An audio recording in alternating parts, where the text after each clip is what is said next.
लोकतंत्र में वोट की लूट हो रही है। आखिर चुनाव आयोग उस पर जांच क्यों नहीं बैठा रहा कि जो चुनाव आयोग है वो हताशा और निराशा में है। चुनाव आयोग की स्थिति को स्पष्ट करता है। लोकतंत्र में वोट की लूट हो रही है। आदरणीय राहुल गांधी जी लगातार वोट चोरी के खुलासे को पूरे देश में प्रदर्शित कर चुके हैं। बिहार में यात्रा चल रही है और जिस तरह चुनाव आयोग का रवैया है, यह स्पष्ट है कि चुनाव आयोग बीजेपी के एजेंट के रूप में काम कर रही है।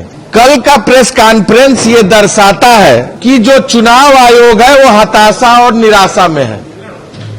इतने सारे एविडेंस के बाद भी सही सवालों का जवाब न देना चुनाव आयोग की स्थिति को स्पष्ट करता है। आदरणीय अखिलेश यादव जी ने शपथ पत्र के साथ और जो पावती है उसको भी लेकर चुनाव आयोग के सामने रखा है। एक तरफ चुनाव आयोग आदरणीय राहुल गांधी जी से हल्फनामा मांग रहा है और दूसरे तरफ आदरणीय अखिलेश यादव जी ने 1800 हल्फनामा दे रखा है चुनाव आयोग को। आखिर चुनाव आयोग उस पर जांच क्यों नहीं बैठा रहा? और बड़ा स्पष्ट है कि जो सवाल आदरणीय राहुल गांधी जी ने चुनाव आयोग के सामने रखा है उसका जवाब बीजेपी के नेता दे रहे हैं। यानी दाल में स्पष्ट रूप से काला है।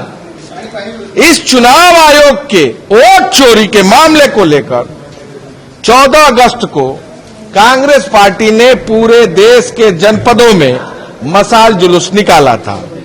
आने वाले 4 तारीख को यानी 4 सितंबर को उड़ीसा कांग्रेस आदरणीय अध्यक्ष श्री भक्तचरण दास जी के नेतृत्व में